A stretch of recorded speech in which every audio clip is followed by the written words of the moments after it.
हरे कृष्णा। तो आज बहुत ही पवित्र दिन है।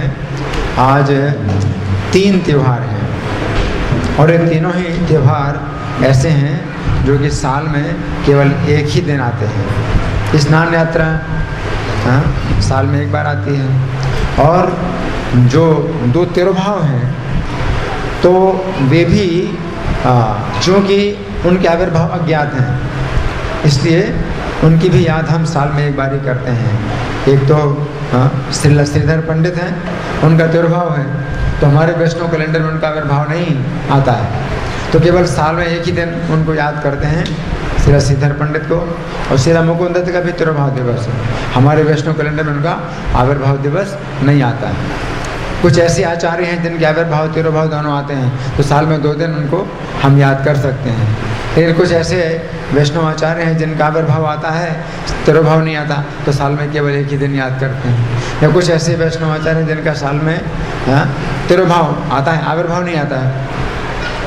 तो ये 2 जो महापुरुष हैं जिनका तिरुभाव है, तो साल में एक ही दिन हम उनको याद करते हैं। तो हम तीनों त्योहारों के बारे में चर्चा करेंगे।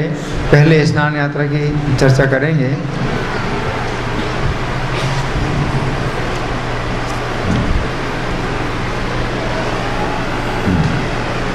भगवान स्नान करते हैं। ये कहा जाता है ना कि हम भगवान को अगर सुख पहुंचाते हैं तो हमें सुख प्राप्त हो जाता है, अगर भगवान को हम दुख पहुंचाते हैं तो हमें दुख प्राप्त होता है। अगर हम भगवान की सेवा करते हैं तो हमारी सेवा हो जाती है, और हम भगवान की रक्षा करते हैं तो हमारी सुरक्षा होती है। और भगवान को जो विनाश करने का प्रयास करते हैं उनका विनाश हो जाता है ना। तो सब कुछ वैसे ही होता है जैसा हम भगवान के साथ करते हैं। तो भगवान का स्नान अगर हम करते हैं तो हमारा असली स्नान होता है। आप समझ रहे हैं? हमारी आत्मा का स्नान जो है, अगर सचमुच अगर हमें अपनी आत्मा का स्नान कराना है तो क्या तरीका है? भगवान को स्नान कराएं। और भगवान को स्वच्छ करते हैं, भगवान को स्नान कराते हैं, भगवान का श्रृंगार करते हैं, तो हमारी आत्मा का श्रृंगार होता है, हमारी आत्मा का स्नान होता है। तो स्नान यात्रा एक बहुत अच्छा अवसर है, क्योंकि भगवान हमारी आत्मा है। आत्मा का स्नान होना बहुत ज़रूरी है, क्योंकि अनेक प्रकार के मलों से आत्मा लिप्त है। काम, क्रोध, लोभ, ये सब जो है कई प्रकार के मल हैं जिनसे आत्मा दूषित है ना। तो इसको आत्मा को स्नान कराना है और सब मल हमें साफ करना है अपनी आत्मा का, तो हम क्या करते हैं? भगवान को स्नान कराते हैं, है ना। यद्यपि नाम भी जो है आत्मा को स्नान कराता है। नाम जो श्री चैतन्य की शिक्षाष्टक में पहला श्लोक है, उसमें बताया गया है, सर्व आत्म स्नपनम परम विजयते श्री कृष्ण संकीर्तनम। कि श्री कृष्ण के संकीर्तन से संपूर्ण आत्मा का स्नान हो जाता है। लेकिन नाम का अपराध जब हम करते हैं तो फिर कीर्तन से हमारा स्नान नहीं हो पाता, आत्मा का स्नान नहीं हो पाता है ना। लेकिन स्नान यात्रा के दिन हम प्रार्थना करें। हम स्नान यात्रा के दिन प्रार्थना करनी चाहिए कि हे जगन्नाथ, मैं आपकी स्नान यात्रा देख रहा हूँ या देख रही हूँ, या मैं आपका स्नान करा रहा हूँ या करा रही हूँ, तो इसके फलस्वरूप मेरी आत्मा का भी स्नान हो जाए, है ना। ये बताया गया है कि 4 धाम हैं भारतवर्ष के, 4 दिशाओं में 4 धाम हैं। उत्तर दिशा में बद्रीनाथ, है ना, बद्रीनाथ धाम है, और दक्षिण दिशा में रामेश्वरम, और पश्चिम दिशा में द्वारका, और पूर्व दिशा में जगन्नाथपुरी, है ना। तो ये 4 धाम हैं, और ये 4 धाम 4 युगों में विशेष प्रसिद्ध होते हैं। सतयुग में प्रसिद्ध होता है कौन सा? उत्तर दिशा में बद्रीनाथ धाम। तो वहाँ भगवान का दर्शन प्रत्यक्ष होता है सतयुग में। और त्रेता में रामेश्वरम, वहाँ भगवान प्रत्यक्ष दर्शन देते हैं। द्वापर में द्वारकाधीश, है ना, तो वहाँ भगवान का दर्शन प्रत्यक्ष होता है। और कलयुग में जगन्नाथपुरी, जगन्नाथ जी, है ना। तो प्रत्यक्ष भगवान दर्शन देते हैं। और विशेष कार्य क्या होता है भगवान के द्वारा? सत्युग में जो भगवान विशेष कार्य करते हैं वो क्या है? तपस्या। तपस्या ही तपस्या। बद्रीनाथ धाम में जो है भगवान की तपस्या ही तपस्या चलती है ना। त्रेता युग में भगवान रामेश्वरम, रामेश्वरम में भगवान क्या करते हैं? स्नान ही स्नान करते हैं। स्नान ही स्नान करते हैं। और द्वापर में जो भगवान है वहाँ पर भगवान क्या करते हैं? शयन करते हैं। तो शयन ही शयन करते हैं, सोते रहते है ना। और कलयुग में जगन्नाथ जी क्या करते हैं? भोजन करते हैं। तो भोजन ही भोजन करते हैं। हरि बोल। तो कलयुग में जगन्नाथ जी भोजन ही भोजन करते हैं, है ना। और स्नान करते हैं। स्नान साल में एक बार, स्नान साल में केवल एक बार, और प्रतिदिन अनेक बार भोजन, है ना। तो ये भगवान के, तो भगवान के प्रत्येक कार्य दिव्य हैं। भगवान कोई भी कार्य करते हैं, प्रत्येक कार्य दिव्य है। भगवान के किसी भी कार्य में दोष नहीं होता कि कोई कहे कि जो है भगवान तपस्या करते हैं, उनको तपस्या करने की क्या आवश्यकता है। तो भगवान तपस्या करते हैं, संसार की सुरक्षा होती है। और भगवान सोते हैं तो उनको सोने की क्या आवश्यकता है। तो भगवान वास्तव में सोते नहीं हैं, लेकिन सोने की लीला करते हैं, है ना। तो सब भगवान की जो लीलाएं हैं ये दिव्य हैं। तो आज जगन्नाथ जी का जन्मदिन है। सबसे पहले महाराज इंद्रद्युम्न ने जब जगन्नाथ जी की प्राण प्रतिष्ठा की थी तो ब्रह्मा जी स्वयं आज के दिन स्नान कराते हैं, अभिषेक करते हैं जगन्नाथ जी का। तो आज का जो दिन है ये समझिए बहुत महत्वपूर्ण है स्नान यात्रा का। ये सबसे पहले जगन्नाथ जी इस पृथ्वी में जब प्रकट हुए थे तो महाराज इंद्रद्युम्न ने उनका अभिषेक कराया था, और ब्रह्मा जी स्वयं आकर के उन्होंने अभिषेक किया था। तो ये ज्येष्ठ पूर्णिमा है। फिर आषाढ़ का पूर्ण कृष्ण पक्ष के लिए भगवान बीमार हो जाते हैं, उसे कहते हैं अनवसर, दर्शन नहीं होता है, जगन्नाथ जी का दर्शन नहीं होता है। यहाँ भी ऐसे ही है या क्या? यहाँ पर क्या है? यहाँ पर भी 15 दिन बंद। 15 दिन भगवान जो है बीमार रहते हैं, दर्शन नहीं देते हैं और अपनी चिकित्सा कराते हैं, है ना। फिर आषाढ़ शुक्ल पक्ष की जो प्रतिपदा होती है उस दिन रथ यात्रा होती है ना। तो रथ यात्रा करके जो है 15 दिन पहले स्नान यात्रा का ये अवसर है। तो आज बहुत ही सौभाग्य का दिन है। हम लोगों ने जगन्नाथ जी की स्नान यात्रा के दर्शन किए हैं।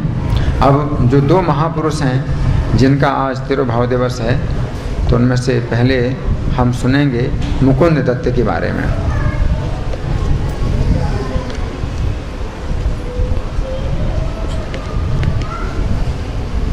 ये घटना उस समय की है जब श्री चैतन्य निमाई पंडित के नाम से प्रसिद्ध हैं, विवाहित हैं, गृहस्थ हैं और शिक्षक हैं, व्याकरण की शिक्षा देते हैं। और जो वैष्णव लोग हैं वे बड़ा कष्ट पाते हैं, वे बड़ा कष्ट पाते हैं कि पाखंडी लोग उनके कीर्तन की निंदा करते हैं, तो बड़ा कष्ट पाते हैं। लेकिन भगवान इस समय भक्ति प्रकट नहीं कर रहे हैं और कीर्तन में भाग नहीं लेते हैं। भगवान क्या कर रहे हैं? भगवान शिक्षा की लीला कर रहे हैं। एक शिक्षक हैं, तो भगवान का अवतार तो इसीलिए हुआ है कि कीर्तन का आरंभ करना है पूरे संसार में। लेकिन अभी भगवान जो है अपना असली कार्य नहीं कर रहे हैं, वो क्या कर रहे हैं? शिक्षक का कार्य कर रहे हैं। और शिक्षक किस चीज़ के शिक्षक हैं? व्याकरण, संस्कृत व्याकरण के शिक्षक हैं, है ना। तो वैष्णवों को जब देखते हैं तो प्रश्न पूछने लगते हैं भगवान। और प्रश्न किस तरह के पूछते हैं? इस शब्द का अर्थ बताओ, उस शब्द का अर्थ बताओ, नहीं तो तुमको नहीं जाने दूंगा। और कोई जो भी अर्थ बताए उसका खंडन करेंगे, है ना। तो बड़ी समस्या थी वैष्णवों को, जो है बड़ी समस्या थी। अब ये भगवान है, कृष्ण है स्वयं, तो अपने भक्तों को ही इस प्रकार से छेड़ते हैं और भक्त लोग जो है अपने भगवान को नहीं समझ पाते हैं और हमेशा यही शिकायत करते हैं कि निमाई पंडित जो है भक्त कैसे बने, और भक्त नहीं बना तो क्या फ़ायदा, इतना सुंदर शरीर है और इतनी शिक्षा है, लेकिन क्या फ़ायदा है, जीवन में भक्ति नहीं आई तो क्या फ़ायदा है। और प्रार्थना करते हैं कृष्ण से कि हे कृष्ण, निमाई पंडित को अगर भक्त बना दो तो हम उसका जो है संग तीनों लोकों में कहीं नहीं छोड़ें। निमाई पंडित अगर भक्त बन जाए तो हमें बहुत बल मिल जाएगा, हम पाखंडियों के फिर सिर फोड़ेंगे। तो इस प्रकार से प्रार्थना करते हैं। तो मुकुंद दत्त भी इसी प्रकार के हैं, लेकिन समस्या यही है कि सामने आए तो जो है बड़ा लज्जित होना पड़ता है। तो एक दिन क्या हुआ, दैव योग से रास्ते में श्री मुकुंद से मिलन हो गया, तो इन्होंने उसका हाथ पकड़ लिया, जैसे कोई वसूल करने के लिए, अपना कर्जा वसूल करने के लिए किसी को पकड़ ले, इसी प्रकार से श्री गौर ने उसका हाथ पकड़ लिया और बोले, देखो मुझे देखकर तुम भाग क्यों जाते हो? आज मेरे प्रश्न का उत्तर दिए बिना मैं देखता हूँ कैसे जाते हो तुम।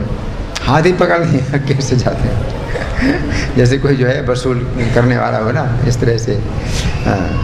तो मुकुंद मन में सोचने लगे कि विश्वंभर को आज मैं कैसे परास्त करूं, ना कैसे परास्त करूं। तो इनका तो अभ्यास एकमात्र व्याकरण में है, इससे आज मैं अलंकार शास्त्र की बात पर इन्हें पराजित करूंगा। मुकुंद ने सोचा कि ये तो व्याकरण ही केवल पढ़ाते हैं, अलंकार शास्त्र की जो है बात पर मैं इनको पराजित करूं, जिससे क्या होगा, आगे से कभी भी अपना गर्व नहीं दिखाएगा ये। तो ये सोचा, ये विचार कर मुकुंद ने जो बात श्री प्रभु के सामने कही, प्रभु ने उस सब व्याख्या का खंडन कर दी। ये भगवान है, सरस्वती के पति हैं, कौन सा शास्त्र है जो वो नहीं जानते, है ना। तो फिर क्या हुआ,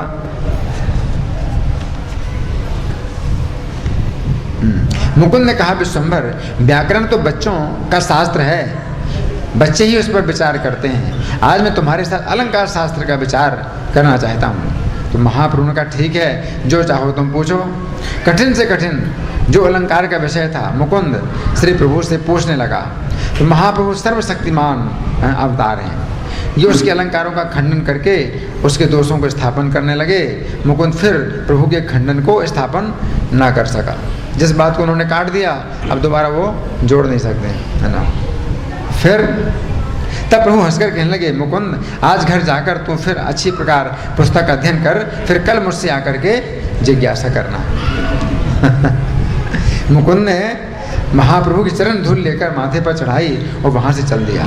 मुकुंद मन में सोचने लगे, साधारण मनुष्य में ऐसा पांडित्य कहाँ हो सकता है। मन में सोच रहे हैं, ऐसा कोई शास्त्र नहीं है जिसमें विश्वंभर का अभ्यास ना हो। यदि ऐसा सुबुद्धि व्यक्ति कृष्ण भक्त बन जाए तो मैं तीनों लोकों में कभी इसके संग का त्याग नहीं करूँगा। हरि बोल। इस प्रकार से मुकुंद जो है प्रार्थना कर रहे हैं कृष्ण से।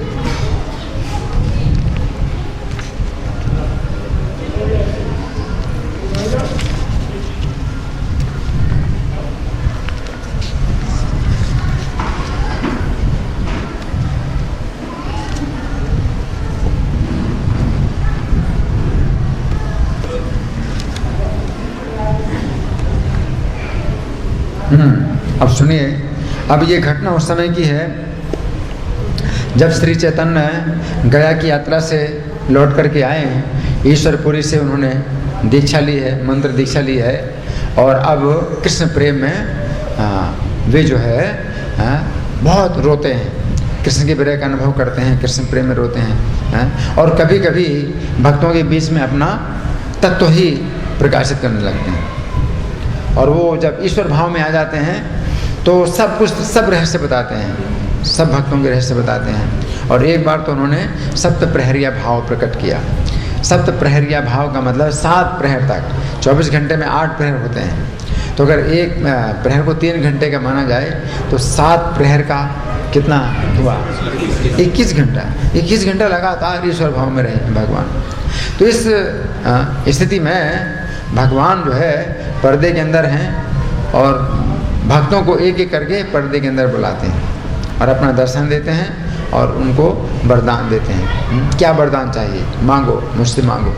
इस तरह से भगवान जो है एक एक भक्त को बुलाते हैं, नाम ले करके और उसके पिछले जन्म की भी बातें बताते हैं, इस जन्म की भी बातें बताते हैं और याद दिलाते हैं कि तुम ऐसे थे और मैंने तुम्हारे ऊपर इस प्रकार की सहायता की या तुम्हारे साथ ये लीला करी।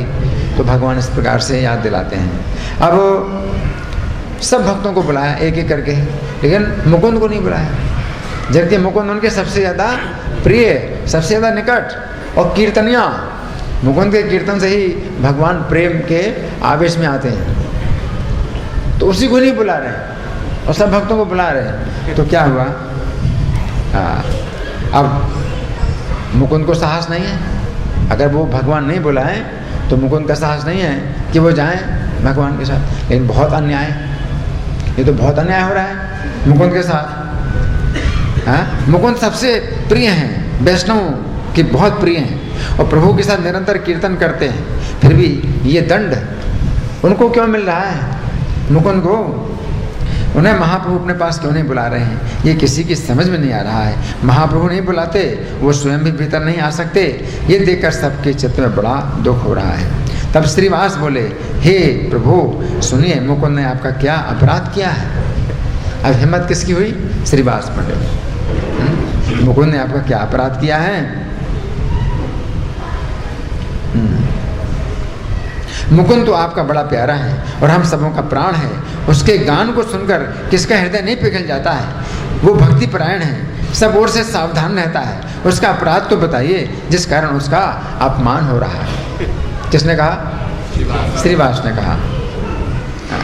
यदि कोई अपराध हो तो उसको दंड दीजिए, पर अपने दास को दूर क्यों कर रहे हैं? दास का अपराध हो और स्वामी दंड दे तो ये तो उसकी कृपा है, लेकिन अगर त्याग देता है तो ये कठोरता है। तो आप इतना कठोर व्यवहार क्यों कर रहे हैं? मुकुंद को दंड दो। अगर कोई अपराध किया है अपने सेवक को आप स्वीकार अगर करें तो दंड दीजिए, है ना। आपके बिना बुलाए वो आपके सामने नहीं आ सकता है। प्रभु आप उसे भली प्रकार से बुलाइए, वो भी आपका दर्शन करे। तुम ही ना डाकी लेना रे सम्मुख आईते, देखो क्या तुम्हारे प्रभु बोले भाले मते। तब प्रभु बोले, ऐसी बात फिर कभी ना कहना। भगवान जो है लीला कर रहे हैं कठोरता की, है ना। तो क्या कह रहे हैं? ऐसी बात फिर कभी ना कहना। उस बेटा के लिए मुझसे कोई भी प्रार्थना ना करे। तुम लोगों ने पहले सुना ही होगा, ग्वाले लोग गाय को खली खिलाते हैं और फिर गाय को लाठी मारते हैं। ये बेटा मुकुंद ऐसा ही है। इसे किसी ने नहीं पहचाना। ये क्षण में तो दांतों में तिनका लेता है और क्षण में लाठी चलाता है। ऐसा खड़ चाटिया बेटा मुझे नहीं देख सकता है। तो श्रीवास बहुत बड़े वक्ता थे। फिर बोले, प्रभु आपकी बात समझने वाला यहाँ कौन है? आप क्या बोल रहे हैं? हमको तो मुकुंद का कोई दोष नहीं दिखाई देता। आपके चरण कमल इसके साक्षी हैं। प्रभु बोले, ये बेटा जहाँ जाता है वहाँ वैसी ही बातें बोलता है और उनसे मिल जाता है। जब अद्वैत के साथ योग वासिष्ठ पढ़ता है तब दांतों में तिनका पकड़कर भक्ति पूर्वक नाचता है, और जब किसी अन्य मायावादियों के साथ होता है तो भक्ति को नहीं मानता है, बल्कि भक्ति पर प्रहार करने लगता है। भक्ति से भी कोई वस्तु बड़ी है ऐसा जो कोई कहता है वो मुझ पर निरंतर लाठी चलाता है। कोई अगर ऐसा कहे कि भक्ति से बढ़कर कुछ है ना, तो मुझ पर निरंतर लाठी चलाता है। इस प्रकार भक्ति के प्रति इसका अपराध है, अतः इसके लिए मेरे दर्शन में बाधा है। भगवान बोले, भक्ति स्थान उभार हाइले अपराध एते के उभार हाइला दर्शन बाध। मुकुंद बाहर से सब सुन रहे थे। अब भगवान मुकुंद को डायरेक्ट नहीं बोल रहे हैं, लेकिन बोल रहे हैं श्रीवास जी से, है ना। पर्दे के अंदर श्रीवास जी हैं, मुकुंद पर्दे के बाहर हैं, लेकिन सुना रहे हैं मुकुंद को ही। तो ऐसा कभी कभी होता है ना, डायरेक्ट बात नहीं करते, किसी और से बात करते, ये ऐसा है ना। तो भगवान मुकुंद के बारे में मुकुंद को ही सुना रहे हैं, श्रीवास जी से बोल रहे हैं। तो मुकुंद बाहर से सब सुन रहे हैं। उन्होंने जब सुना कि मुझे दर्शन नहीं मिलेगा तब वे मन में सोचने लगे, मैंने पहले गुरु के समझाने पर भी भक्ति को नहीं माना था। मेरी इस बात को श्री चैतन्य सर्वज्ञ होने के कारण जानते हैं। तो जब श्री चैतन्य का अवतार ही नहीं हुआ था या जो भी हो, और उनको सब कुछ पता है। तो मुकुंद अपने मन में सोचने लगे, अब इस देह को रखना मेरे लिए उचित नहीं है। ये शरीर अपराधी है, आज मैं शरीर को त्याग दूंगा, किंतु ये नहीं मालूम कितने समय के बाद कब प्रभु का दर्शन मिलेगा। तो पहले ये मालूम कर लूँ कब दर्शन देंगे, तब मैं अपने शरीर को त्यागूंगा। तो मुकुंद ने बाहर से कहा कि श्रीवास जी सुनिए, प्रभु से इतना पूछ लीजिए कि मुझे महाप्रभु दर्शन कभी होंगे भी या नहीं। अब महाप्रभु सुन रहे हैं लेकिन डायरेक्ट नहीं बोल रहे हैं, श्रीवास जी से बोल रहे हैं, श्रीवास जी आप महाप्रभु से पूछो कि मुझे दर्शन होंगे या नहीं। ये कहकर मुकुंद रोने लगे और उसके दुख से सब वैष्णव भी रोने लगे।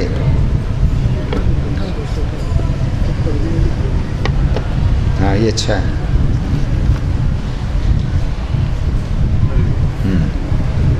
ये अच्छा है, ठीक है। हाँ तो मैंने क्या बताया, मुकुंद रो रहे हैं और उनके दुख से सब भक्त भी रो रहे हैं। हाँ।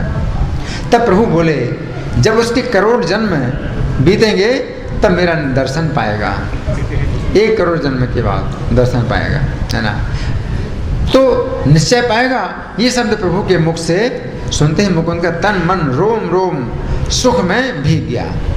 देखिए, है ना, हमसे कहा जाए 1 करोड़ जन्म के बाद दर्शन होगा तो हम क्या करेंगे, छोड़ो क्या करना भक्ति करके, 1 करोड़ जन्म के बाद दर्शन मिलेगा।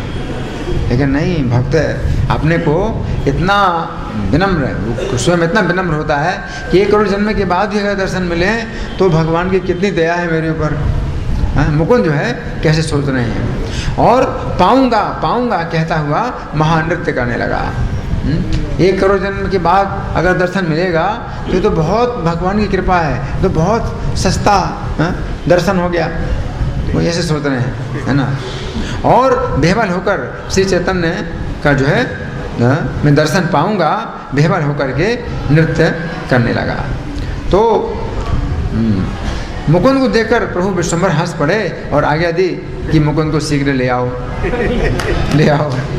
तब तो सब वैष्णव आओ मुकुंद पुकारने लगे, परंतु सुने कहाँ मुकुंद, वो नहीं सुन रहा है। उसको इतना आनंद हो रहा है जैसे दर्शन हो गया, उसको इतना आनंद हो रहा है, वो नृत्य कर रहा है। प्रभु बोले मुकुंद तुम्हारा अपराध नष्ट हो गया, आओ मेरे दर्शन करो और प्रसाद लो। प्रभु की आज्ञा से भक्त उसे पकड़ करके लाए, तो वो भगवान की बात भी नहीं सुन रहा है, तो भक्त उसे पकड़ के लाए। अपने सामने महाप्रभु देकर मुकुंद पृथ्वी पर गिर गए और प्रभु बोले उठो मेरे मुकुंद उठो, तुम्हारा जरा भी अपराध नहीं रहा, तुम्हारा संग दोष सब दूर हो गया और तुमसे मैं हार गया। मैंने तो कहा था करोड़ जन्म में मेरा दर्शन पाओगे, किंतु तुमने मेरे वचन को 1 क्षण में ही बदल दिया। हरि बोल। मेरे वचन कभी बदलते नहीं हैं, ये तुमने निश्चय कर लिया, इसी से तुमने मुझे अपने हृदय में बांध लिया है कि मेरा वचन कभी व्यर्थ नहीं जाएगा। तुमने ये अपने हृदय में गांठ बांध ली कि 1 करोड़ जन्म के बाद प्रभु दर्शन देंगे, क्योंकि उनका वचन है। इस वचन में तुमने जो है चूँकि निश्चय कर लिया है मेरे वचन में, तो तुमने मुझको अपने हृदय में बांध लिया है। तुम तो मेरे कीर्तनिया हो, सदा मेरे साथ रहते हो, हंसी विनोद के साथी हो, हंसी विनोद के साथी हो तुम मेरे, इसलिए तुम्हारे साथ मैंने कुछ कौतुक किया। यदि सचमुच करोड़ अपराध भी तुम करो तथापि सब क्षमा करूँगा। हरि बोल। तुम मेरे अत्यंत प्रिय हो, तुम्हारा शरीर भक्ति से बना है, तुम मेरे दास हो, तुम्हारे जिह्वा पर मेरा निरंतर निवास है। भक्ति में तोमार शरीर मोर दास, तुम्हारे जिह्वाए मोर निरंतर बास। तब श्री महाप्रभु के आश्वासन को सुनकर मुकुंद रोने लगे और अपने को धिक्कारते हुए अपनी निंदा करने लगे।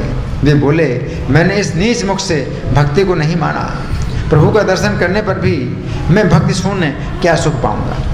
अब मुकुंद जो है अपने उसी विचार में आ गए कि मेरे अंदर भक्ति तो है नहीं, अब दर्शन करने से मुझे क्या सुख मिलेगा। दुर्योधन ने भी तो आपके विश्वरूप को देखा था, जिसको देखने को वेद निरंतर ढूंढते रहते हैं। विराट रूप देख करके भी दुर्योधन वंश सहित विध्वंस हो गया। क्यों? कि भक्ति नहीं थी। भक्ति शून्य होने के कारण दर्शन के सुख से भी वंचित रहा। मैंने ऐसी भक्ति को अपने मुख से नहीं माना, अतएव आपके दर्शन करने पर भी मुझे क्या सुख मिलेगा। जिस समय आप रुक्मिणी को हरण करने गए उस समय सब राजाओं ने भी तो आपको गरुड़ के ऊपर चढ़ा हुआ देखा था, लेकिन उनके अंदर भक्ति नहीं थी। अभिषेक के समय आपका राजेश्वर नाम हुआ, राजाओं ने आपका महाअभिषेक देखा। ब्रह्मा आदि जिस रूप के दर्शन की अभिलाषा करते हैं वो रूप आपने विदर्भ नगर में प्रकाशित किया, परंतु उस रूप को देखकर भी सब राजा जल के मरे और सुख से कोरे रह गए। क्यों? भक्ति नहीं थी, वे भक्ति शून्य थे। एक बार आप जगत कारण स्वरूप शुक्र रूप में जल में प्रकट हुए, पृथ्वी को दांत के ऊपर धारण किया। ऐसा आपका जो रूप था जिसके दर्शन के लिए देवता लोग भी खोजते फिरते हैं, उसका दर्शन हिरण्याक्ष ने किया, परंतु भक्ति शून्य होने के कारण उससे भी सुख नहीं मिला। और एक रूप आपके उसके भाई हिरण्यकशिपु ने देखा, वो रूप लक्ष्मी देवी के हृदय से भी गुप्त था, जिसे त्रिभुवन में नरसिंह का रूप कहते हैं। उसे देखकर भी हिरण्यकशिपु मर गया भक्ति शून्य होने के कारण। ऐसी भक्ति को मेरे मुख ने स्वीकार नहीं किया, मेरी जीव उस समय कटकर क्यों नहीं गिर पड़ी। मुकुंद जो है अपने अपराध को सच्चा मान रहे कि सचमुच मैंने अपराध किया है। हे न भक्ति मोर छार मुखे ना मानिल, ये बड़े अद्भुत मुखे खसी न पड़िल। मुकुंद ने कहा, प्रभु कुब्जा ने आपका दर्शन तो नहीं किया, यज्ञ पत्नियों ने और मथुरा की स्त्रियों ने भी, मथुरा के सुदामा माली ने भी आपको दर्शन नहीं किया, लेकिन उनमें भक्ति थी और भक्ति के कारण उन्होंने आपको प्राप्त किया। मतलब कुब्जा ने भगवान का दर्शन नहीं किया था, लेकिन सुनती थी और सुनने से ही भगवान से प्रेम करने लगी। यज्ञ पत्नियां भी सुनने से ही उन्होंने भगवान से प्रेम किया, फिर उनको दर्शन हुआ, है ना। मथुरा की स्त्रियां भी सुनती रहती थी, है ना। तो दर्शन तो बाद में हुआ, लेकिन सुनने से उनकी भक्ति हुई। तो मुकुंद ये कह रहे हैं उनमें भक्ति थी, उस भक्तियों के कारण उन्होंने आपको प्राप्त किया। उसी मथुरा में कंस आपको देख करके भी मारा गया। ऐसी भक्ति को मेरे मुंह ने नहीं माना। इतना होने पर भी यही आपकी बड़ी कृपा है कि मैं जीवित हूँ, मैं अभी भी जिंदा हूँ, ये आपकी बड़ी कृपा है, नहीं तो मुझे जिंदा नहीं होना चाहिए। जिस भक्ति के प्रभाव से अनंत देव अनंत ब्रह्मांडों को धारण किए हुए हैं और प्रभु के इस गान में ऐसे मत हैं कि फण पर कुछ है इसका ज्ञान उन्हें नहीं है। पूरी पृथ्वी उनके फण पर रखी है, लेकिन उनको पता नहीं चलता। क्यों? आपके गुणगान में मस्त हैं, स्वयं वे निराधार हैं, परंतु सबको धारण कर रहे हैं। ये अधिकार उनको भक्ति के प्रभाव से प्राप्त हुआ है। ऐसे भक्तियों को मुझ पापी ने नहीं माना, अतएव अनंत जन्मों में भी मेरी सद्गति नहीं होगी। भक्तियों के प्रभाव से ही शंकर जी कल्याणकारी हुए हैं और भक्तियों के प्रभाव से ही नारद मुनि श्रेष्ठ माने गए हैं। व्यास जी ने वेद, धर्मशास्त्र, योग शास्त्र, अनेक शास्त्रों की रचना करके भी चित्त में प्रसन्नता का अनुभव नहीं किया। उनके चित्त विक्षेप का कारण एक ही अपराध था कि उन्होंने भक्ति को संक्षेप से वर्णन किया था। फिर नारद जी के कहने पर जब उन्होंने भक्ति का विस्तार पूर्वक वर्णन किया तब उनका दुख दूर हुआ। कौन सा ग्रंथ है जिसमें भक्ति का विस्तार से वर्णन है? श्रीमद् भागवत, है ना। तब उनका दुख दूर हुआ और संसार का उद्धार कर दिया। एक कीड़ा होकर के मैंने ऐसी भक्ति को नहीं माना, फिर भी आपके दर्शन करने की मेरी सामर्थ्य देखो कि मैं आपके दर्शन करके भी जिंदा हूँ। मुकुंद कह रहे हैं आपका दर्शन, भक्तिहीन आपका दर्शन करते हैं तो मारे जाते हैं, लेकिन मैं फिर भी जिंदा हूँ। ये देखो कितना आश्चर्य है। कीट है ना माने लो मोई है न भक्ति, आरो तो माँ देखी बारे आछे मोर शक्ति। ऐसा कहते हुए मुकुंद भुजा को उठाकर रोने लगे और सांस के साथ उनका सारा शरीर हिल रहा है। सिसकियाँ भरते ना तो पूरा शरीर हिलता है, तो हाथ उठा करके रो रहे हैं, सिसकी भर भर करके रो रहे हैं। श्री चैतन्य के प्रिय भक्तों में जिनकी करना है, ऐसे अनन्य भक्त मुकुंद की भक्ति की सीमा में क्या कहूँ। मुकुंद के खेत को देखकर प्रभु विश्वंभर लज्जित होकर के बोले। अब भगवान को बड़ी लज्जा हो रही कि उससे हंसी मजाक किया, लेकिन अभी तो वो अपने को वैसे ही समझने लगा, है ना। तो भगवान लज्जित हो रहे हैं और भगवान के बोले, मुकुंद की भक्ति मुझे बहुत प्रिय है, तुम जहाँ गाते हो वहीं मैं प्रकट हो जाता हूँ। भगवान कह रहे हैं तुमने जो कुछ कहा वो सब सत्य है, भक्ति के बिना मेरा दर्शन मिल जाने पर भी कुछ हाथ नहीं लगता, वो मैं तुमसे सत्य कहता हूँ, कारण कि तुम मेरे बड़े प्रिय हो। मैंने जो कुछ भी वेद में कहा है कि जिन जिन कर्मों के करने से जो जो दिव्य गति प्राप्त होती है उसको मिटाने की सामर्थ्य किसमें है, परंतु मैं सब कुछ उलट सकता हूँ, सब विधि विधान के ऊपर मेरा अधिकार है। मैंने ही अपने मुख से ये सत्य घोषणा कर रखी है कि मेरी भक्ति के बिना किसी भी कर्म का सार कुछ भी नहीं है। भक्ति को ना मानने से मुझे मार्मिक दुख होता है, मेरे दुख के कारण भक्तिहीनों को दर्शन का सुख नहीं मिलता है। कंस के धोबी ने मेरा दर्शन किया था, मैंने उससे वस्त्र मांगे, फिर भी वो दर्शन के आनंद सुख से वंचित ही रहा। क्यों? वस्त्र नहीं दिए, कारण कि उसमें प्रेम भक्ति नहीं थी। मेरे दर्शन के लिए उसने कितना तो तप किया था और कितने करोड़ देह उस धोबी ने छोड़े। महाभाग्य से उसे मेरा दर्शन तो मिला, परंतु भक्ति शून्य होने के कारण दर्शन का सुख उसे नहीं मिला। तो दर्शन करने के लिए तपस्या की उसने, लेकिन भक्ति नहीं थी, है ना। तो सब बेकार है, तपस्या भी बेकार है। मेरे सेवक के निकट जिसका अपराध होता है उसको मेरे दर्शन के सुख में बाधा पड़ जाती है, कारण कि भक्ति के निकट अपराध करने से भक्ति मिट जाती है और भक्ति के अभाव में दर्शन करने की शक्ति चली जाती है। तुमने जो कुछ भी कहा वो सब मेरी कही बातें हैं, तुम्हारे मुख में दूसरी बात आ भी कैसे सकती है। महाप्रभु ने आगे कहा, मैं तुमसे कहता हूँ कि मैं भक्ति वितरण करूँगा और मैं सबसे आगे तुम्हारे कंठ स्वर में प्रेम भक्ति देता हूँ। भगवान क्या कह रहे हैं, सबसे पहले मैं तुम्हारे कंठ में प्रेम भक्ति देता हूँ कि जैसे तुम्हारे कंठ से भजन निकलेगा तो उसमें प्रेम भक्ति सब जो भी सुनेंगे उनको प्रेम भक्ति प्राप्त होगी। हरि बोल। सबसे पहले मैं तुम्हारे कंठ स्वर में प्रेम भक्ति देता हूँ, जितने भी मेरे वैष्णव भक्त हैं वे सब तुम्हारे गान को सुनकर द्रवीभूत हो जाएं। हरि बोल। जैसे तुम मेरे अत्यंत प्रिय हो वैसे तुम और सब महानुभावों के भी प्रिय होगे। जहाँ जहाँ मेरा अवतार होगा वहाँ वहाँ तुम भी मेरे गायक होगे। हरि बोल।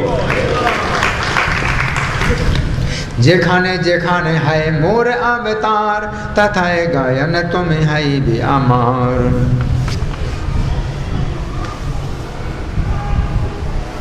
जब मुकुंद के प्रति भगवान ने ऐसा वरदान दिया तो महा जय जयकार ध्वनि होने लगी। सब लोग हाथ उठाकर हरि बोल हरि बोल हरि बोल, जय जगन्नाथ हरि हरि कहते हुए अपने अपने उच्छ्वास को निवेदन करने लगे। मुकुंद की स्तुति और वर प्राप्ति के प्रसंग को जो कोई सुनेंगे, क्या सुनेंगे? एक तो मुकुंद की स्तुति, मुकुंद ने अपनी निंदा की थी, है ना, और वर प्राप्ति का प्रसंग भगवान ने वरदान दिया, है ना। तो दो चीज़ें जो सुनेंगे, मुकुंद की स्तुति और वर प्राप्ति के प्रसंग को जो कोई सुनेंगे वे भी श्री मुकुंद के साथ प्रभु के गायक होंगे। ये सब चैतन्य चरित्र वेद के लिए भी गुप्त है। मूढ़ जन नहीं मानते। ये सब कथा सुनने पर जैसे सुख होता है, ये सब कथा सुनने से जैसे सुख होता है, सुन लीजिए ध्यान से, ये सब कथा सुनने से जैसे सुख होता है वो श्री चैतन्य के मुख चंद्र का अवश्य दर्शन करेगा। इस प्रकार से जितने भी भक्त थे सबने स्तुति की और सबने वर प्राप्त किए। तो इस प्रकार से हमने मुकुंद के बारे में कुछ बातें सुनी। आज उनका तिरुभाव दिवस है और उनके बारे में अगर हम सुनते हैं तो इसमें बहुत बड़ा फल, हमने बताया आपको कि बहुत बड़ा फल प्राप्त होता है। तो अब हम सुनेंगे श्रीधर पंडित के बारे में।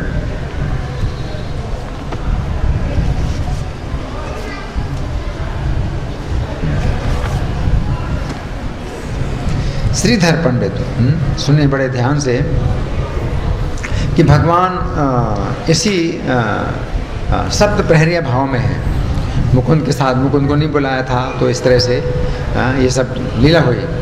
और भगवान जो है एक एक भक्त को बुला रहे हैं, तो उनके मुख से आज्ञा हुई, झट से श्रीधर को ले आओ। अब श्रीधर तो उनके साथ में नहीं आते हैं, वो तो अपने घर में रहते हैं और रात भर कीर्तन करते हैं। अभी रात का समय चल रहा है ना, तो जो भक्त को बुलाते हैं तो भक्त तुरंत आ जाता है, जो भक्त वहीं पर हैं। लेकिन श्रीधर को भगवान ने कहा बुला के लाओ, क्योंकि वो जो है भगवान के कीर्तन में नहीं आते हैं, वो अपने घर में ही कीर्तन करते रहते हैं। तो भगवान ने कहा झट से श्रीधर को ले आओ, वो आकर मेरे प्रकाश को देखे। वो बड़ा दुख पाता हुआ भी निरंतर मेरा चिंतन किया करता है, झटपट ले आओ उसे, वो आकर मुझे देखे। तुम लोग इस मोहल्ले के आखिरी में जाओ। भगवान क्या कह रहे हैं? श्रीधर कौन है? भक्त लोग सोचते हैं भगवान कह रहे हैं श्रीधर को लाओ, जल्दी लाओ, तो श्रीधर कौन है? तो भगवान कहते हैं इस मोहल्ले के आखिर में जाओ, वहाँ जिसको तुम मुझे पुकारते हुए सुनोगे उसे पकड़ लाओ। मुझे पुकार रहा है, वही श्रीधर है। प्रभु के वचनों को सुनकर जो आज्ञा कह करके वैष्णव गण श्रीधर के घर को भागे। अरे भगवान बुला रहे हैं, भागे। धायल वैष्णव गण प्रभु रे वचने, आज्ञा लय गेला तारा श्रीधर भवने। अब श्रीधर का चरित्र सुनिए। केला की दुकान करके अपने प्राणों की रक्षा करता है। केला की दुकान है, एक बार जो केले का वृक्ष खरीद करके ले आता है, केले का पेड़ खरीद के लाता है, उसके टुकड़े टुकड़े करके बेचता है, उससे दिन भर में जो कमाई होती है उसके आधे से गंगा जी को भोग लगाता है। कितनी कमाई? 4 पैसे की कमाई हुई तो 2 पैसा गंगा जी की पूजा में लगाता है, और आधे से अपने प्राणों की रक्षा करता है। विष्णु भक्ति की परीक्षा इसी प्रकार हुआ करती है। वो महासत्यवादी है, जो मूल्य एक बार कह देता उससे फिर दूसरा मूल्य नहीं कहता। जो लोग उसकी इस आदत को जानते थे, वे जो मूल्य एक बार कह देता तुरंत वही मूल्य देकर के ले जाते थे, समय खराब नहीं करते थे। फिर भाव कहते मोल भाव नहीं करते, क्यों टाइम खराब किया जाए, जो कह दिया तो पैसा दे करके ले जाते थे। इस प्रकार नवद्वीप में ये रहता था। खोला बेचा, इसका नाम था खोला बेचा श्रीधर। श्री कृष्ण का नाम लेते हुए इन्हें 4 प्रहर नींद नहीं आती है, पूरी रात हरि हरि की ऊंची टेर लगाते। पाखंडी निंदक लोग कहते श्रीधर की चिल्लाहट के मारे हम रात भर सो नहीं पाते हैं, हमारे दोनों कान फटे जाते हैं, भात से पेट भरता नहीं, इसी से भूख से व्याकुल होकर रात भर जग जग करके मरता है। इस प्रकार पाखंडी लोग गाली देते हैं, परंतु श्रीधर मस्त होकर अपने काम में लगा रहता। रात्रि का समय था, श्रीधर अपने घर में ऊंचे स्वर में बड़े प्रेम के साथ हरि हरि बोल रहा था। इधर से भक्तजन आधा ही रास्ता जा पाए, वहीं उनको श्रीधर की आवाज़ सुनाई पड़ी। इतना जोर से कीर्तन करता था। उस टेर का अनुसरण करते हुए भक्तजन चले, तुरंत श्रीधर को मिले। बोले महाशय चलिए चलिए, प्रभु के दर्शन कीजिए, हम तो आज तुम्हारा स्पर्श पाकर कृतार्थ हो गए हैं। प्रभु का नाम सुनकर श्रीधर तो मूर्छित हो गया। अब कैसे जाए? प्रेम में मूर्छित हो गया कि भगवान मुझे बुला रहे हैं, मैं कहाँ इतना योग्य हूँ, तो मूर्छित हो गया। आनंद में बेहबल होकर भूमि पर गिर पड़ा। भक्तों ने जैसे तैसे उसको उठाया और कंधों पर उठाकर विश्वम्भर के आगे ले आए। अब मूर्छित अवस्था में लेके आए। आते व्यथे भक्त गण लईला तो लिया, विश्वम्भर अग्रनेल अलग करिया। श्रीधर को देखकर प्रभु बड़े प्रसन्न हुए और आओ आओ कहते हुए बोले, श्रीधर तुमने मेरी अमित आराधना की है और मेरे प्रेम में बहुत जन्म बिताए हैं। भगवान जानते हैं सबके जन्म को। मेरे प्रेम में तुमने बहुत जन्म बिताए हैं, इस जन्म में भी तुमने मेरी बहुत सेवा की है। तुम्हारे केला पत्ता पर मैंने सदा अन्न प्रसाद पाया। तो भगवान आते थे उसकी दुकान से और खरीदते थे, केला का पत्ता खरीदते थे और उसमें अपने घर में जाकर के भोजन करते थे। भगवान कहते तुम्हारे केला पत्र पर मैंने सदा अन्न प्रसाद पाया है, तुम्हारे हाथ के बहुत से पदार्थ मैंने खाए। तुम मेरे साथ जो सवाल जवाब किया करते थे उन्हें भूल गए क्या? तो भगवान बहुत लीला करते थे श्रीधर के साथ। हैं मतलब भगवान ही थे एकमात्र जो उसके साथ बहस करते थे कि क्यों इतना तेज, हाँ इतना ज़्यादा, हाँ पैसे क्यों ले रहे हो। बाकी कोई उससे बहस नहीं करता था, भगवान करते थे उसके साथ बहस। जिस समय प्रभु विद्या विलास में रत थे उस समय आप अपने को परम उद्दंड जैसा दिखाते थे। उस समय अपने रूप को छिपाकर प्रभु ने श्रीधर के साथ केला के पत्ते, फल फूल लेने के छल से बहुत कुछ कौतुक विनोद किया था। आप रोज़ श्रीधर की दुकान पर जाकर केला के फूल, गूदा, फल, मूल, छाल मोल ले आते, परंतु प्रतिदिन 4 घड़ी उससे लड़ झगड़ लेते थे। 4 घड़ी पता है कितना होता है? 1 घड़ी 24 मिनट की है, तो 4 घड़ी कितना हुआ? 96 मिनट, यानी 1.5 घंटा। 1.5 घंटा उसके साथ नोक झोंक करते थे। और तब आधा पैसा दे करके सामान लेते थे।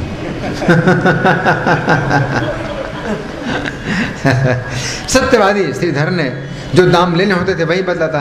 वो नहीं सोचता था कि ये आधे करेगा तो मैं पहले से 2 नहीं बता दूं, कि वो सत्यवादी था। हाँ, और भगवान जो है जो भी बताएं वो बताए, उसका आधा करा के लेते और 1.5 घंटा लड़ाई झगड़ा करके आधा पैसा देते थे उसको।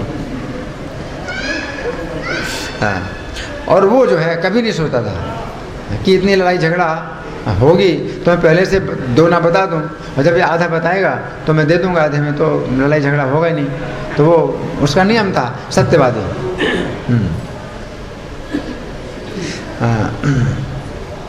और प्रभु क्या करते थे? उसका आधा दाम दे करके वस्तु अपने हाथ से उठा लेते, तो वो भी उठकर खड़ा हो जाता और वस्तु छीनने लगता। इस प्रकार सेवक और प्रभु में खूब छीना छपटी और जिद्दम जिद्दा चलती थी। वो भी जिद्दी और भगवान भी जिद्दी। नहीं, आधे पैसे देंगे, पूरे पैसे देंगे ही नहीं तुमको। प्रभु कहते, क्यों भाई श्रीधर, मुझे तो ऐसा लगता है तुम्हारे पास बहुत धन है, तुम्हारे पास बहुत धन है, तुम मेरे हाथ से चीज छीन लेते हो। अरे तुम इतने दिनों में ना जान पाए कि मैं कौन हूँ। अब ये तो मतलब ब्राह्मण था, प्रभु पर क्रोध नहीं करता था, बस उनके मुख की ओर देखता रहता, अपनी चीज़ें छीन लेता था और देखता रहता है। उसको गुस्सा नहीं आता था, लेकिन अपना नियम है, अपने नियम के अनुसार जो है सामान देता नहीं था। परम ब्राह्मण श्रीधर क्रुद्ध नहीं है, वदन देखिए सब द्रव्य काढ़ी लय। श्री गौरांग का मदन मोहन रूप मस्तक पर ऊर्ध्वपुंड तिलक शोभा देता था। त्रिकच्छ वस्त्र धारण किए हैं और कुटिल कुंतल शोभा देते हैं, यानी भगवान के जो केस हैं वो कुटिल हैं, टेढ़े हैं। नयन नेत्र स्वभाव से परम चंचल हैं, शुभ यज्ञोपवीत धारण किए हैं। इस प्रकार से श्रीधर की ओर देख करके भगवान हंस देते हैं। अब श्रीधर छीन लेता है तो भगवान क्या करते हैं? हंसने लगते हैं, हंसने लगते हैं और फिर दोबारा उठा लेते हैं। दोबारा उठा लेते हैं। भगवान बुरा नहीं मानते कि कितना अपमान करता है। छीन लिया उसके, भगवान के हाथ से छीन लिया तो भगवान हंसे, फिर से उठा लिया, फिर से उठा लिया। श्रीधर कहता है, सुनो ब्राह्मण देवता, मुझे क्षमा करो, मैं तो तुम्हारा कुत्ता हूँ, तुम्हारे अधीन हूँ। प्रभु कहते, मैं जानता हूँ तुम बड़े चतुर हो, खोला बेच कर तुम्हारे पास काफ़ी धन हो गया है। श्रीधर रोज के श्रीधर कहता, क्या और दुकानें नहीं हैं? कम दाम देकर वहीं से केला पत्ता खरीद लो। तो प्रभु कहते, मैं अपने रोज के सौदागर को नहीं छोड़ सकता हूँ। लड़ाई झगड़ा जो भी है लूँगा तो तुम्ही से लूँगा और किसी से नहीं लूँगा मैं। अरे दाम लो मुझसे और 2 केला क्यों नहीं दे रहे हो? दाम लो, अब दे रहे आधे दाम। अरे दाम लो और 2 केला। श्रीधर तो प्रभु का रूप देख करके मुग्ध हो जाता और हंसने लगता। तब प्रभु विश्वम्भर मन में परम संतुष्ट होते हुए भी खरी खोटी सुनाते हैं। प्रभु कहते, तुम नित्य प्रति वस्तु खरीद कर गंगा को तो चढ़ाते हो, फिर मेरे लिए दाम को छोड़ दोगे तो क्या हो जाएगा? आधी आमदनी तो गंगा जी को देता है, तो मेरे लिए कुछ छोड़ देगा तो क्या होगा? अरे जिस गंगा की तुम पूजा करते हो मैं तो उसका पति हूँ। ये मैंने तुमसे सत्य सत्य बात कही है। तब तो सीधा झट से अपने कानों को पकड़कर हरी हरी बोलने लगता है। ओहो हो, बड़ा अपराध हो गया, सुन लिया। हरी हरी बोलता है और बहुत ढीठ देख करके खोला पत्थर देता है, जाओ जाओ, हो गया हो गया हो गया, अब चले आओ, जाओ हो गया। क्योंकि सुनना नहीं चाहता ना, गंगा जी के बारे में ऐसे बोल रहा है। तो इस प्रकार प्रभु नित्य प्रति श्रीधर से तकरार करते थे और श्रीधर इतना जानता था कि ये ब्राह्मण बहुत चंचल है। श्रीधर कहता मैं हार गया, अब मैं तुम्हें बिना पैसे के दे देता हूँ। इतना ज़्यादा बोल दिया है मैं सुन नहीं सकता हूँ, तो ले जाओ बिना पैसे के। क्षमा करो मुझे, एक टुकड़ा खोला और एक टुकड़ा थोड़ और एक टुकड़ा केला फल दूंगा, फिर तो मेरा कोई दोष नहीं रहेगा, इतना दे दूंगा रोज, है ना। लेकिन गंगा जी के बारे में मत बोलना। इतना फ्री में दे दूंगा, लेकिन और कुछ बात नहीं बोलना। प्रभु कहते अच्छा अब और तुम्हारा कुछ देना नहीं है, ठीक है। श्रीधर के खोला पर प्रभु प्रतिदिन अन्न भात खाते थे, उसके घर उसके दुकान से लेकर के छीना छपटी करके उसी पर अपना भोजन करते थे। भक्तों की वस्तु प्रभु इस प्रकार खाते हैं और करोड़पति भक्तों की वस्तु यत्न करने पर भी प्रभु देखते नहीं। करोड़पति की चीज़ जो है यत्न करने पर भी नहीं देखते हैं और भक्तों की चीज़ छीन छीन के खाते हैं। श्री चैतन्य श्रीधर के साथ इस प्रकार की लीला करेंगे, ये लीला शक्ति का विधान था। इसलिए श्रीधर खोला बेचते थे, इस लीला के लिए ही श्रीधर खोला बेचते थे। विष्णु और वैष्णवों की लीला कौन समझ सकता है, बिना प्रभु के जनाए वो श्रीधर भी नहीं जान पाया। श्रीधर को भी भगवान नहीं जनाना चाहते, है ना, और उससे करते हैं ऐसे ही झगड़ा करते हैं। बेनी प्रभु जानाइले से नाए जाने, से कथा प्रभु का राइले निस्मरणे।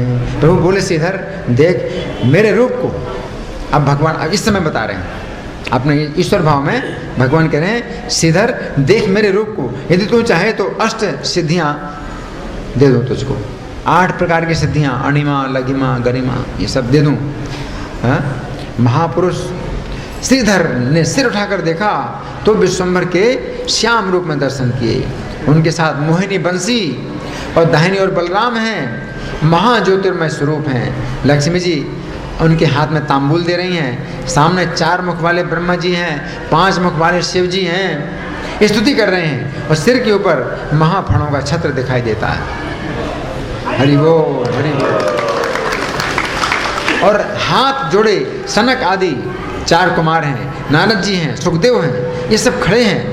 परम सुंदरी स्त्रियां हाथ जोड़े चारों ओर खड़ी स्तुति कर रही हैं। ये सब देखते ही श्रीधर तो मूर्छित हो गया और पृथ्वी पर गिर गया। तब प्रभु की आज्ञा हुई, उठ उठ श्रीधर। प्रभु के वचन से श्रीधर सचेत हो उठा। प्रभु बोले श्रीधर मेरी स्तुति कर। अब भगवान क्या बोले, मेरी स्तुति कर। श्रीधर बोला नाथ मैं तो मूढ़ हूँ, भला आपकी स्तुति क्या जानूँ, इस तुच्छ की शक्ति क्या है कि आपकी स्तुति करूँ। श्रीधर बोला अशिक्षित है। प्रभु बोले तेरे मुख के वचन ही मेरी स्तुति है, तुम बोल कुछ। भगवान बोले जो कुछ भी तुम बोलेगा वही मेरी स्तुति बन जाएगी, तुम मुंह खोल अपना, तुम बोल कुछ। भगवान बोले कौन स्तुति जानो मोई छारे रसा काते। प्रभु बोले तोरे वाक्य से ही मोरे स्तुति। और प्रभु की आज्ञा से सरस्वती श्रीधर की जिह्वा पर आ गई और श्रीधर स्तुति करने लगा। आप सुनिए स्तुति, कभी स्तुति नहीं की थी भगवान की, वैसे पूजा करता था, लेकिन अभी स्तुति उसके मुख से निकल रही। कैसे, महाप्रभु विश्वम्भर की जय हो जय हो, नवदीप के इंद्र की जय हो जय हो, अनंत कोटि ब्रह्मांड के नाथ आपकी जय हो जय हो, पुण्यवती सची के पुत्र आपकी जय हो जय हो, हे वेद के गुप्त तत्व आपकी जय हो, हे विप्रराज आपकी जय हो। आप युग युग में नाना कार्य द्वारा धर्म का पालन करते हैं। आप इस नदिया नगर में गुप्त रूप से विचरते रहे, आपको कोई पहचान ना सका। आपके जनाए बिना कौन आपको जान सकता है। आप धर्म स्वरूप हैं, आप कर्म स्वरूप हैं, आप ही भक्ति और ज्ञान स्वरूप हैं। आप शास्त्र हैं, आप वेद हैं, आप ही सर्व ध्यान स्वरूप हैं। आप रिद्धि हैं, सिद्धि हैं, योग और भोग स्वरूप भी आप ही हैं। आप श्रद्धा हैं, दया हैं और आप ही मोह और लोभ स्वरूप हैं। आप इंद्र हैं, चंद्र हैं, अग्नि और जल स्वरूप हैं। आप सूर्य हैं, वायु हैं। आप ही धन बल स्वरूप हैं। आप भक्ति हैं, मुक्ति हैं और ब्रह्मा और शंकर भी आप हैं। नहीं नहीं, आप ये सब क्यों हैं? यही सब आपके अधीन हैं। आपने ही मुझसे पहले कहा था कि देख, ये तेरी गंगा तो मेरे चरणों का जल है। तब मैं पापी नहीं समझ पाया आपकी बात को, है? और मैं आपके इन चरणों को नहीं पहचान पाया। आपने गोकुल नगर को धन्य किया, वही आप अब नवद्वीप के स्वामी हैं। आप जिस भक्ति को अपने भीतर धारण करके विचरते हैं, वो भक्ति वहाँ यहाँ नवद्वीप में आकर प्रकट हो गई है, बाहर प्रकट हो गई। भक्ति को आप अंदर छिपा करके हैं विचरते हैं सुखपूर्वक, वो भक्ति है अब नवद्वीप में क्या हो गई? बाहर प्रकट हो गई है। भक्ति के प्रभाव से ही भीष्म पितामह ने आपको जीत लिया। भक्ति के प्रभाव से भीष्म ने आपको जीत लिया, यानी उन्होंने आपने प्रतिज्ञा की थी कि शस्त्र नहीं उठाऊंगा और शस्त्र उठवा लिया, तो भीष्म ने आपको जीत लिया ना। तो भक्ति के बल से आपको भीष्म ने जीत लिया। भक्ति के बल से यशोदा जी ने आपको बांध लिया। भक्ति के भाव में सत्यभामा ने आपको बेच दिया। और भक्ति के वशीभूत होकर ही आप श्री राधा को, आपने राधा को कंधे पर चढ़ाया। आपको तो अनंत कोटि ब्रह्मांड के प्राणी अपने हृदय में धारण करते हैं और आप श्री दामा गोप को अपने कंधे पर धारण करते हैं। जिसके द्वारा अपनी पराजय हो उसे लोग किसी को नहीं बतलाते हैं, उसे तो बड़े यत्न से छिपा कर रखते हैं, अपनी कमजोरी कोई नहीं बताता, है ना। आप भी भक्ति महारानी के द्वारा सब जगह पछाड़ खा करके, भक्ति को छिपा करके विजयी बने फिरते हो। क्या समझे? कैसी अद्भुत स्थिति है? भक्ति महारानी को जो है आप छिपा करके विजयी बने फिरते हो, क्योंकि भक्ति के द्वारा पछाड़ खाते हो आप। तो भक्ति के द्वारा पछाड़ खा जाते हो, तो भक्ति को छिपा करके विजयी बने फिरते हो। वो अब आपकी माया छल कपट चूर चूर हो गया है, अब और नहीं चलेगा। कारण कि देखो सब लोग आपसे भक्ति मांग रहे हैं। उस समय तो आप 2-4 जनों के से ही हारे थे, ज़्यादा लोगों को भक्ति नहीं दी थी आपने। किस समय? कृष्ण के अवतार में। परंतु इस समय तो आपको एक एक भक्त अपने प्रेम से बांध लेंगे। आज आप जो है मतलब बिल्कुल कमज़ोर हैं, कि भक्ति प्रकट हो गई है और सब आपकी भक्ति मांग रहे हैं। से काले हारी लाजन 2-4 स्थाने एकाले बांधी बातों सर्व, एकाले बांधी बातों सर्व जने जने। श्रीधर की ऐसी वाणी को सुनकर सब वैष्णव विस्मित हो गए। अरे ऐसी भी स्तुति हो सकती है? क्या निंदा के छल से स्तुति? देखने में निंदा लग रही है कि आप अपनी कमजोरी को छिपाते फिरते, यानी भक्ति को छिपाते फिरते हो और भक्ति के द्वारा ही हारते हो। तो उसको आप किसी को देते नहीं हो, लेकिन यहाँ तो सब लोग मांग रहे हैं। अब तो सबसे हारोगे, अब तो सब आपको पछाड़ेंगे। तो इस तरह से कभी किसी ने स्तुति नहीं की थी आज तक, है ना। तो सरस्वती ऐसी उसकी जेवा में आई कि ऐसी बात वो बोल रहा है।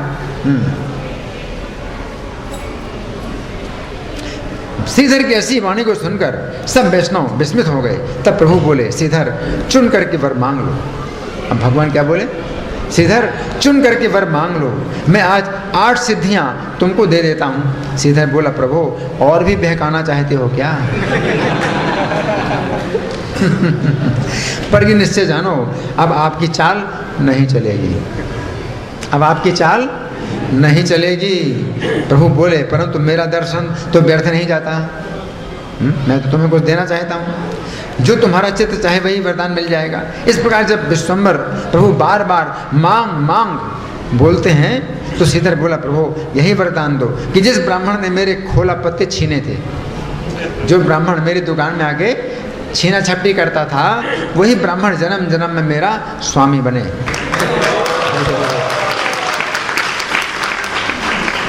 जो ब्राह्मण मेरे साथ झगड़ा किया करता था, उसके चरण, दोनों चरण मेरे प्रभु हों। कहते कहते श्रीधर का प्रेम भाव बढ़ा और दोनों हाथ उठा करके बड़े जोर से रोया, बड़े जोर से रोया। श्रीधर की ये भक्ति देखकर वैष्णव सब बेहबल हो गए और रोने लगे। तब विश्वम्भर प्रभु हंसकर बोले, सुनो श्रीधर, मैं तुमको एक बड़े राज्य का स्वामी बना देता हूँ। अभी भी चाल चल रहे हैं। श्रीधर बोला, मुझे कुछ नहीं चाहिए, बस ऐसा कर दो प्रभु कि मैं आपका नाम गाया करूं।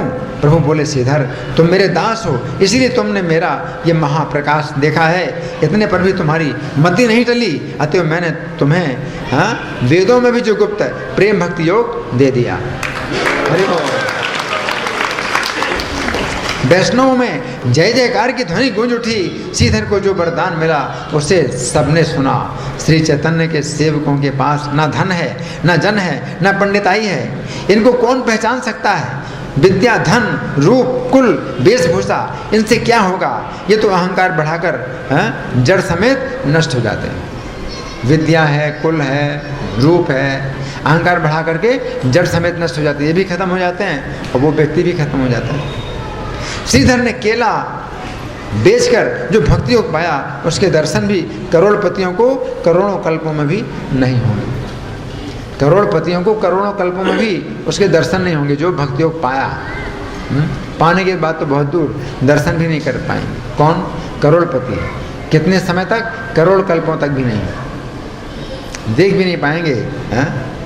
विषयों में केवल अहंकार है, उसका फल पतन है, परंतु परिणाम को लोग नहीं जानते। जो सज्जन को मूर्ख और दरिद्र को देखकर हंसता है, वो अपने कर्म दोष से कुंभीपाक नरक में जाता है। किसकी सामर्थ्य है कि वैष्णवों को पहचान सके? देखने में तो उनकी दीन दशा दिखाई देती है, किंतु सब सिद्धियां उनमें रहती हैं। इसका साक्षी है खोला बेचा श्रीधर, जिनसे जिसने अष्ट सिद्धियों की अपेक्षा करके केवल भक्ति ली। 8 सिद्धियां, बाप रे, ऐसी सिद्धियां कौन नहीं चाहेगा? अणिमा, आप अणु से भी छोटे बन जाएं। इतनी ऐसी सिद्धि है, अणु से भी छोटे बन जाएं। आपको कोई संदूक में बंद कर दे, ताला लगा दे, आप बाहर निकल आएंगे अणिमा सिद्धि के द्वारा, है ना? कहीं भी जा सकते हैं अणिमा सिद्धि के द्वारा। कौन नहीं चाहेगा? लेकिन नहीं, भक्ति का वरदान मांगा, केवल भक्ति ली। वैष्णवों के व्यवहारिक जीवन में जितने दुख दिखाई देते हैं, निश्चय ही वो सुख रूप जानना चाहिए। ऐसे दुख दिखाई देते हैं कि बहुत दरिद्र है, बहुत दुखी है, लेकिन वो सुख है। विषयी लोग इस मर्म को नहीं जानते हैं। वे विद्या और धन के मद में वैष्णव को नहीं पहचान पाते। किसी किसी की बुद्धि तो भागवत पढ़ करके भी नष्ट हो जाती है और वे नित्यानंद की निंदा करते हैं, उनका नाश हो जाएगा। श्रीधर ने प्रभु की स्तुति करके वरदान पाया। श्रीधर ने प्रभु की स्तुति करके वरदान पाया। इस प्रसंग को जो सुनते हैं, क्या इस प्रसंग को जो सुनते हैं, सुन रहे हैं आप लोग? इस प्रसंग को जो सुनते हैं वे प्रेम धन पाते हैं। उनकी श्री कृष्ण चरण कमल में प्रेम भक्ति होती है। वे ही श्री कृष्ण को पाते हैं जो वैष्णवों की निंदा नहीं करते। निंदा के द्वारा कुछ काम नहीं बनता, केवल पाप ही मिलता है। इसी कारण महापुरुष किसी की निंदा नहीं करते। अनिंदक बनकर जो एक बार भी श्री कृष्ण का नाम लेता है, श्री कृष्ण उसका सहज ही में उद्धार कर देंगे। ये सत्य है, सत्य है। श्री वैष्णवों के चरणों में मेरी यही मनोकामना है कि श्री चैतन्य और नित्यानंद मेरे प्राण हो। इस प्रकार से श्रीधर की कुछ घटना मैंने सुनाई। अब एक घटना और है।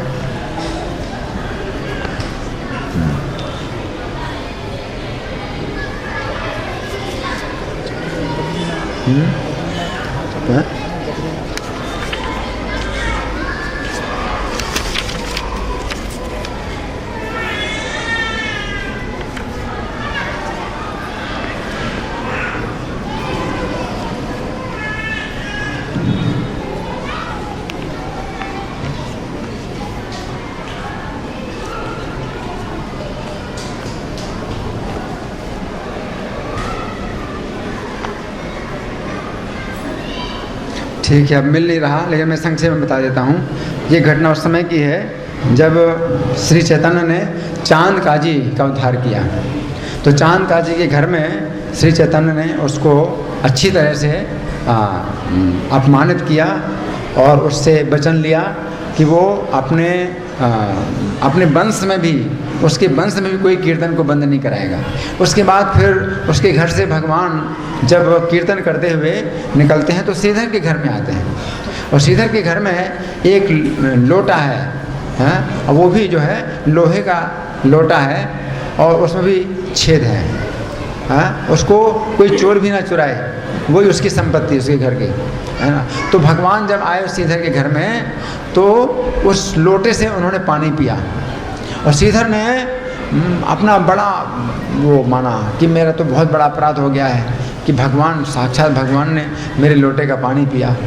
और भगवान के इस प्रेम को देख करके कि भक्त का जो है भगवान छीन छीन करके भी ऐसी चीज़ें खाते पीते हैं, तो भक्त लोग जो है रो रहे हैं, सब लोग रो रहे हैं भगवान के ऐसे प्रेम को देख करके।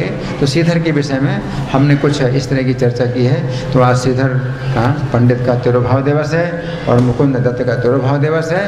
तो हम जो है प्रार्थना करते हैं कि उनके चरणों की कुछ कृपा अगर हमें मिले तो हमारा जीवन सफल हो जाए। हरि बोल।